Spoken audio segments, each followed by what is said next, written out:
Menteri Keuangan Sri Mulyani Indrawati resmi menunjuk Letjen Jaka Budi Utama dan Bima Wijayanto untuk mengemban jabatan Direktur Jenderal Dirjen Bea Cukai dan Dirjen Pajak yang baru.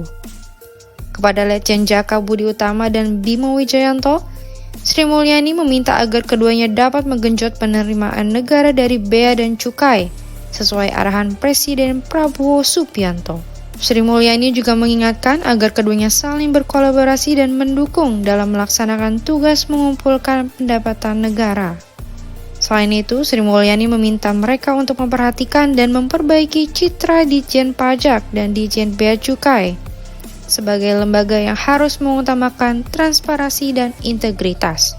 Khusus kepada Letjen Jaka, Sri Mulyani meminta agar ia lebih aktif dan tegas dalam menindak pelaku usaha yang nakal, serta barang ilegal yang tidak sesuai dengan peraturan. Hal ini disampaikan Sri Mulyani dalam acara pelantikan penjabat eselon 1 Kementerian Keuangan di kantor Kemenku Jakarta pada Jumat 23 Mei 2025. Saya berharap untuk Pak Bimo, Pak Jaka, dan seluruh staf ahli bidang penerimaan negara dan penerimaan negara bukan pajak dapat bekerja sama secara erat. Untuk bea dan cukai yang membutuhkan dukungan dari kementerian lembaga yang lain.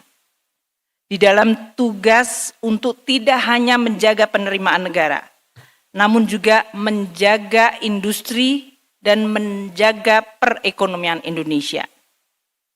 Bapak Presiden telah menyampaikan berkali-kali agar penerimaan negara terutama dari kegiatan-kegiatan yang dilihat sebagai ilegal atau menyalahi aturan harus dikoreksi.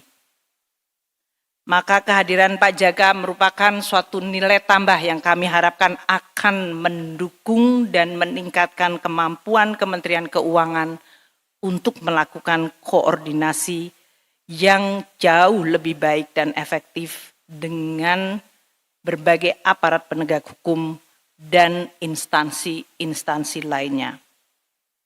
Karena Kementerian Keuangan tidak mungkin menjalankan tugas sendiri di Republik Indonesia.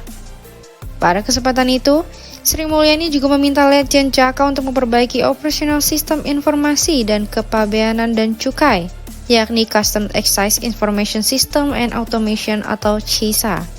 Sebab sistem tersebut masih sering dikeluhkan masyarakat yang memerlukan layanan kepabeanan dan cukai, sehingga perlu diperbaiki. Sementara itu, terkait status Letjen Jaka Budi Utama yang sebelumnya merupakan perwira TNI aktif, diketahui ia telah mengajukan pengunduran diri dari TNI sejak awal Mei 2025. Pengunduran diri Letjen Jaka itu dikonfirmasi langsung oleh Kepala Pusat Penerangan TNI, Maijen Christomei Sianturi pada Jumat 23 Mei 2025.